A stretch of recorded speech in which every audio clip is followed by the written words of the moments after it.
Welcome back, ladies and gentlemen, to the Juice Baseball channel, and welcome to year number 3 of the Cincinnati Reds rebuild here on MLB The Show 22. We start year number 3 with some spring training highlights. Now, if you missed the last episode, it was the off season and it was an eventful one. I will tell you that. It was certainly an eventful one. We brought in 2 massive free agent signings on the mound to join this rotation, to join this pitching staff that has struggled for the first 2 seasons. Horrible records the first 2 seasons. We bring in the defending Cy Young winner, Shohei Ohtani, who you are seeing on your screen right now as he strikes out a few Cleveland Guardians players in his debut for the Reds in spring training. Shohei Ohtani looked very, very solid in the first showing we got to see of him in spring training. Now, I played a few games, I player locked a few, I quick managed a few. You will see a bunch of meshed together games throughout the entirety of spring training. This video will be the entire preseason. This isn't football. This video will be the entire spring training with just a bunch of mashed together clips from different games during spring training involving some of our big free agent signings or some of our most anticipated returning players that we have high hopes for in the future and for this season, especially being Shohei Ohtani.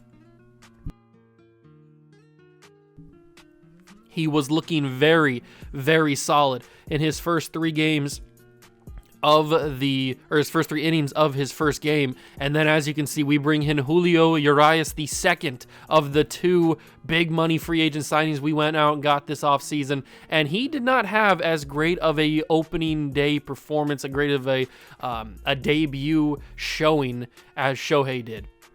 Urias kind of got beat up a little bit, as Elliot de la Cruz makes a great play at third base to knock the ball down from going to third base or going to left field, and he couldn't get the throw to first. So unfortunately, the runner did make it there. But luckily, Josh Bell was playing hot corner there at first, and he was able to get it.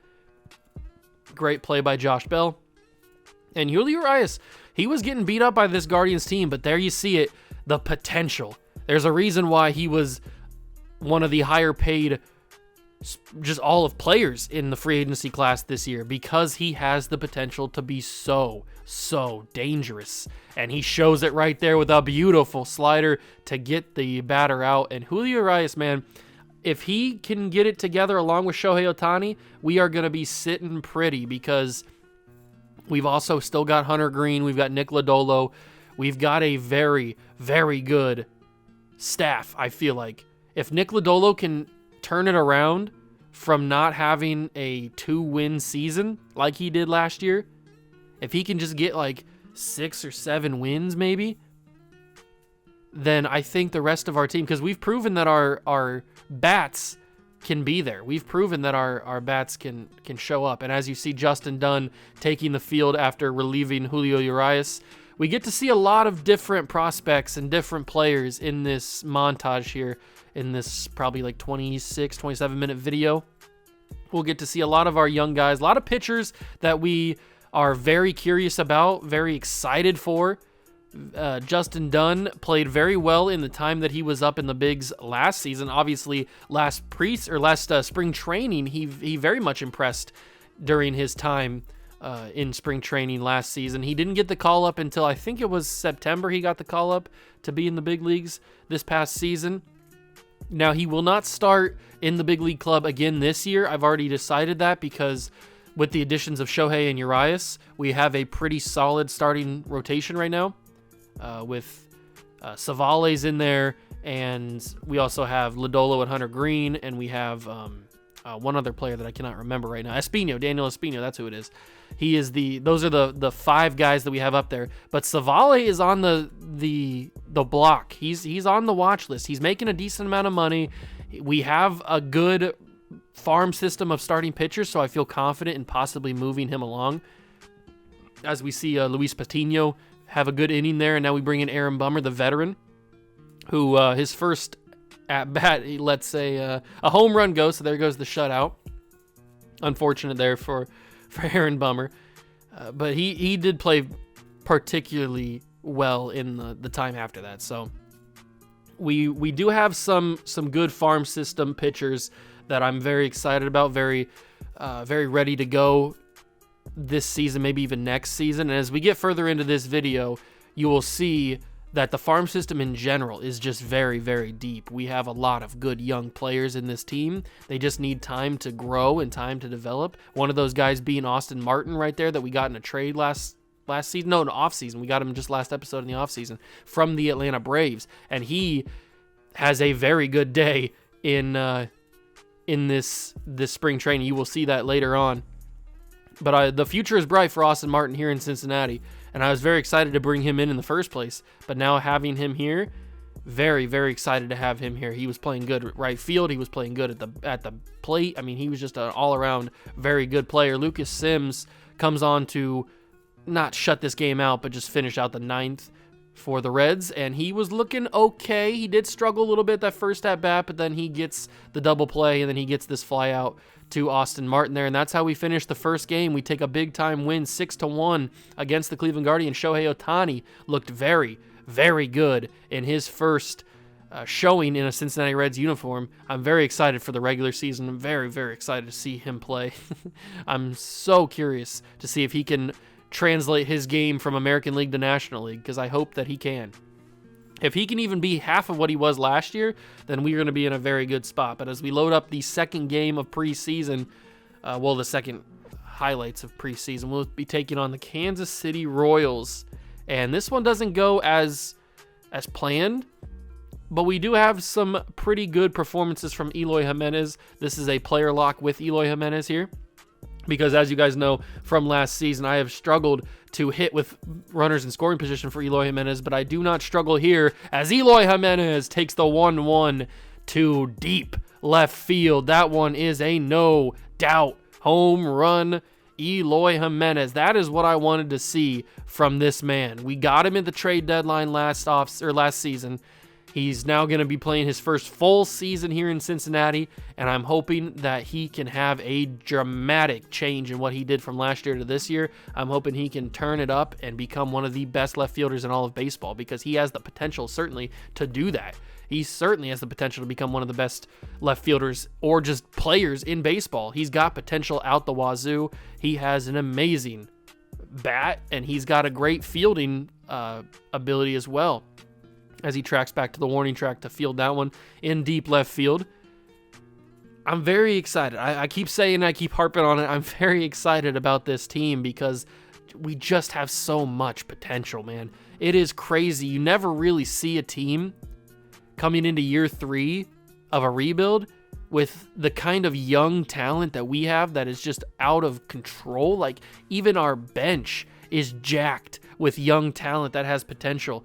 And our starting lineup has a bunch of guys that can hit a lot of home runs, score a lot of runs, hopefully. Our pitching rotation has just gotten a little bit better. I think our pitching rotation is still a year away, if I'm going to be completely honest.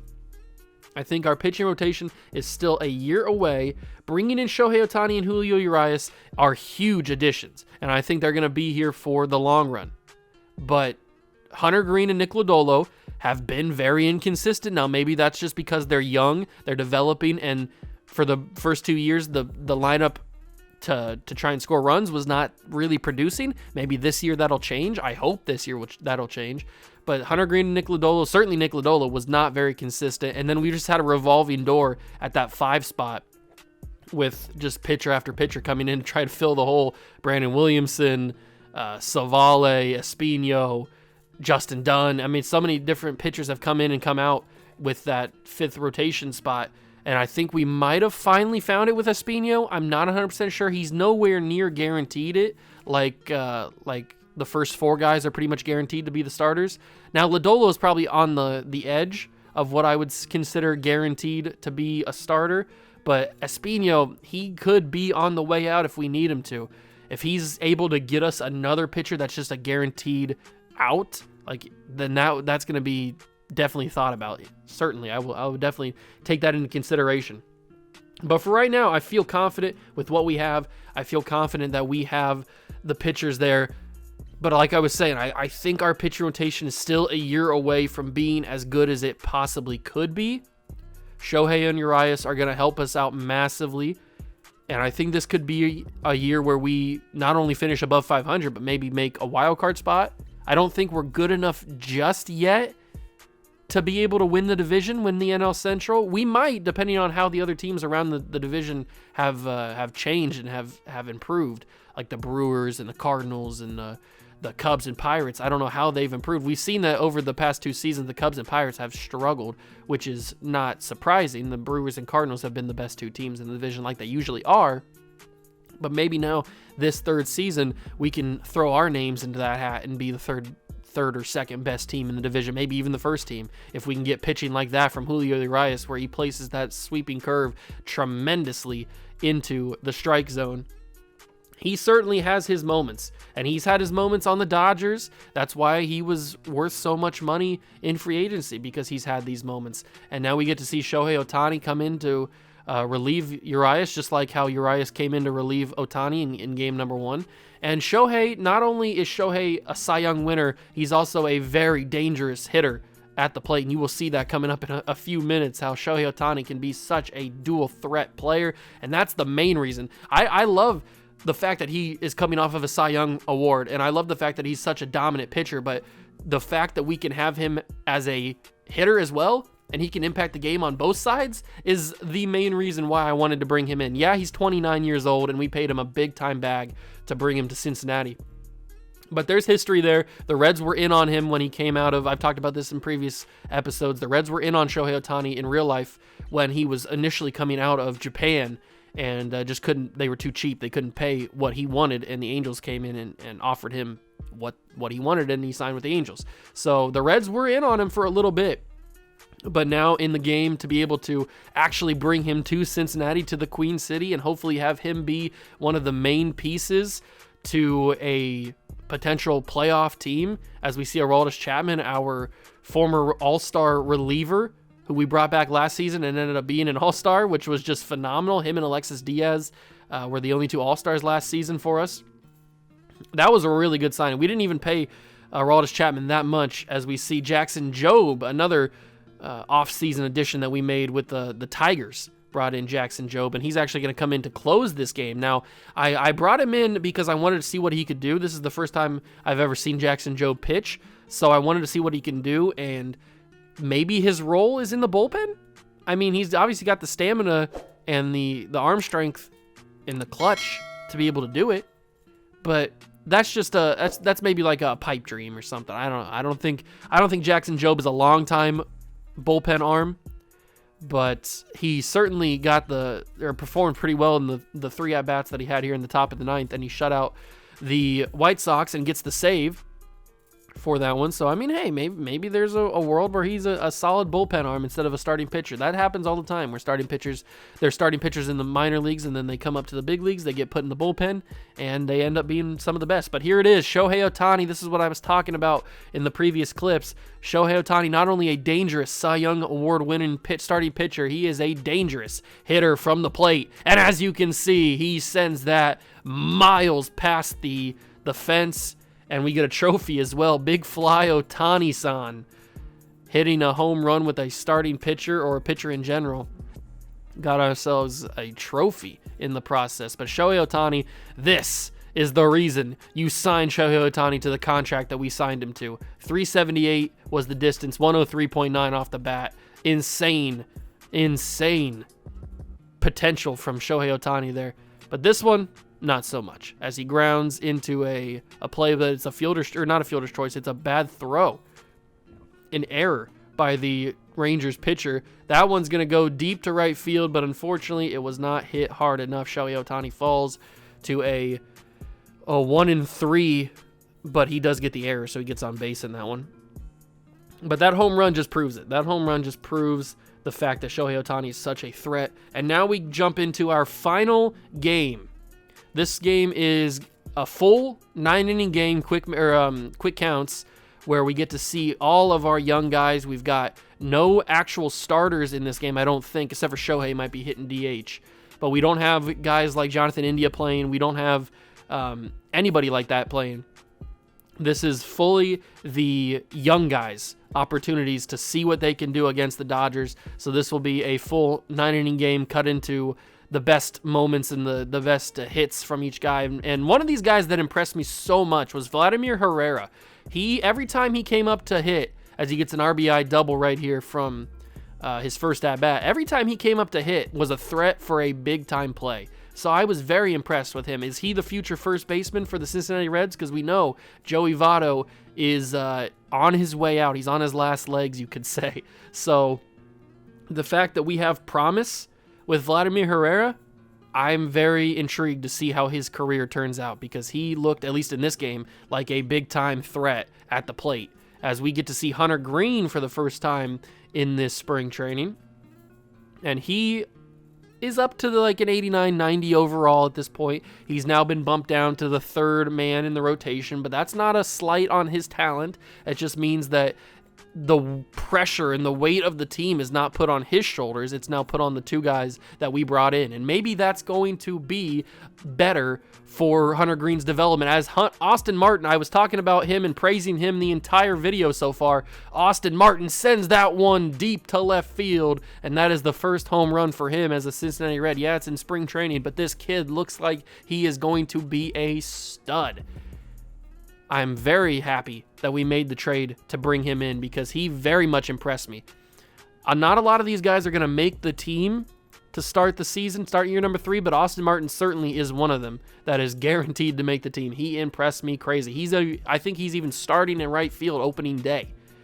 I don't remember what I made the starting lineup so far, but I'm pretty sure Austin Martin will be starting in right field, as Hunter Greene allows an unfortunate, no doubt, home run to the Dodger catcher.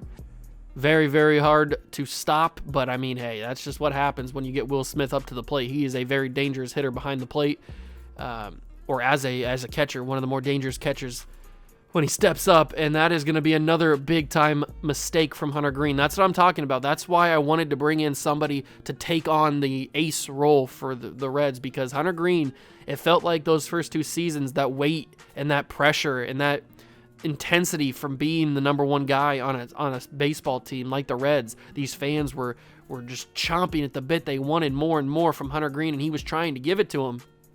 But it just wouldn't work out. He had much better season, obviously, than Nick Lodolo, as Rick Chapman sends that ball into left center.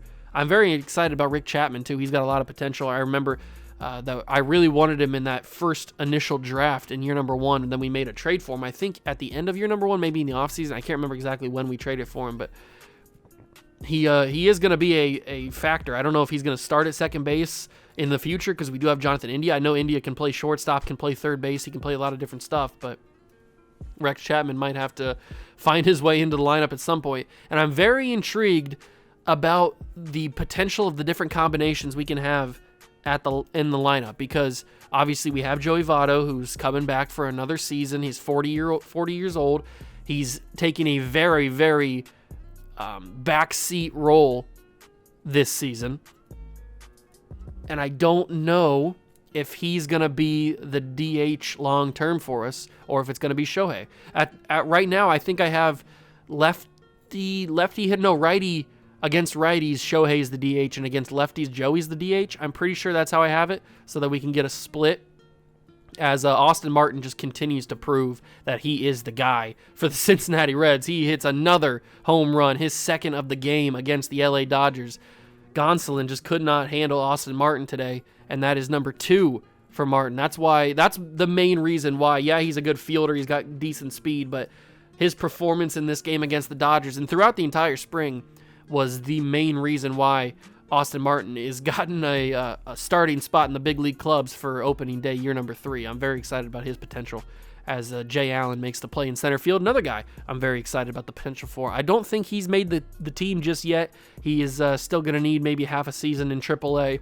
I'm very excited about our AAA and AA teams. We've got good pitchers down there. We've got good hitters.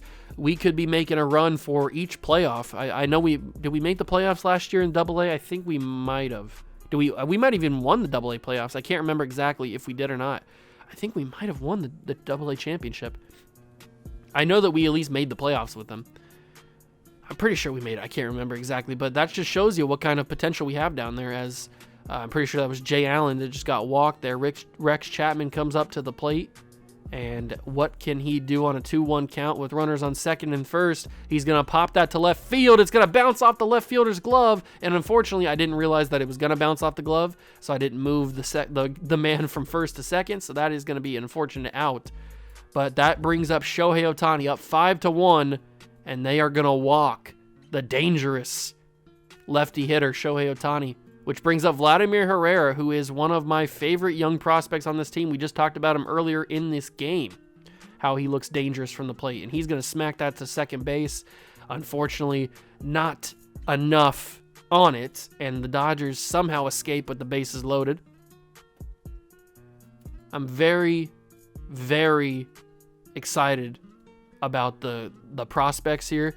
Like Cam Collier, unfortunately, he makes a crucial mistake there. Not really his fault, though, because the ball kind of took a bad bounce off the dirt.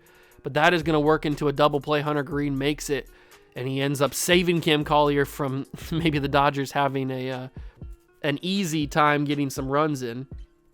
And this just shows you Kevin Biggio's great speed and great awareness out there in left field as he makes the play to end the inning. And now here comes up Cam Collier, who had the struggle at third base in the earlier inning. He's going to send that ball into right field, but look at this throw from Mookie Betts. Look at the throw. Austin Martin was on the way home, and Mookie Betts just sends a cannon shot from right field into home plate and snags the runner. They called it out. I don't know if it was an out or not, but that's what they called on the field, so we will let it go. And Rex Chapman couldn't make that play. I debated whether or not to dive on that one. I wasn't sure if that was the move or not. It turns out that it probably would have been a hit either way, so it doesn't really matter as Trey Turner comes to the plate, and he will smack that to center field. Jay Allen will make sure that it doesn't go for more than a single, but that is runners on first and second, nobody out. Aaron Savale, one of those guys that we talked about, he's not safe. He is certainly not safe. I think I even moved him down to AAA to start the season. He could very well be a guy that we move on early in the season before even the trade deadline if for some reason we get a better offer. So I don't know. I think I might even put him on the trade block as the Dodgers are starting to rally here in the fifth inning, and it's not looking good for your Redlegs. So Aaron Savale, I mean, we kept him in check. Hunter Green kept him in check for most of the game, and then we bring in Savale, and he lets all this happen. He does get a nice strikeout there to get 2 outs in the inning. But Aaron Savale, man, he looked a little shaky. He looked a little shaky like he looked last season. Like, this isn't a new thing from Aaron Savale. It's not a new thing that is just coming up this spring. Like, we saw it last year, how he looked shaky at times and could not continue to be as consistent as one would like. As TJ Antone comes in relief of him, I was just fed up with Savale. Couldn't have him go out there and potentially let this one get out of hand. So TJ Antone comes in, who's another guy that's on the fence. I'm not sure if we even want to keep him. We do have a lot of good depth in the bullpen now and a lot of good young talent in the bullpen, so I'm very curious to see what kind of moves that we're going to make with these kind of fringe players like Antone and Savale. Unfortunately, Dodgers pull within one with Trey Turner hitting a home run off of Antone, and then is that Freddie Freeman who just knocked that into? No, it's not Freddie Freeman don't have 95 speed, that's for sure. I'm not sure who that was who hit that, but now Mookie Betts comes to the plate. He strikes out, and that is the end of the sixth inning. So TJ Antone is up and down in his first spot of the spring for us that we saw. And Aroldis Chapman, I brought him in to kind of ease the tension and ease the pain that we were feeling from this, and he lets a no-out double go. He does get the next batter striking out, so that's promising. And we all know that Aroldis Chapman, one of the most dangerous strikeout pitchers of all time, with just the massive heat that he puts behind each one. He gets another Dodger player to strike out. That's 2 quick outs for the Dodgers with the strikeouts, and he gets 3 straight after the double. You love to see it. Aroldis Chapman strikes him out, and we go top 8 with Cam Collier at the plate. He will walk. Brad Boxberger walks Cam Collier, Jose Torres will send that ball into center field. Runners on first and second, 2 outs in the inning. Can we add another insurance run? That's the goal here. Jay Allen comes to the plate, hitting in the 1 hole. 2 for 3 on the night. 3-2 count to him. What will Jay Allen do? He will send that to first base. Great knockdown by the first baseman. And unfortunately, Jay Allen, even with 90-something speed, was not able to outrun that. Kenley Jansen, another one of our new additions to the team in the offseason. He was kind of a late addition. We didn't sign him until maybe December or something. I just didn't really, I had to free up a lot of space, didn't know what to do, but he certainly impressed me. We already knew that he was going to make the team because he's Kenley Jansen, one of the best relief pitchers of all time. And he certainly impressed me in the 8th inning that he played because he was very, very dominant, very in command, in control of his pitches. But Alexis Diaz allows a tying run on a no-doubt home run. Our all-star closing pitcher from last season. And here comes Taylor. He will send that to left field. Biggio's underneath it. It is the bottom of the 9th. It's now tied 5-5. And this one kind of shocked me. Alexis Diaz, unfortunately, allows a walk-off home run here from the rookie.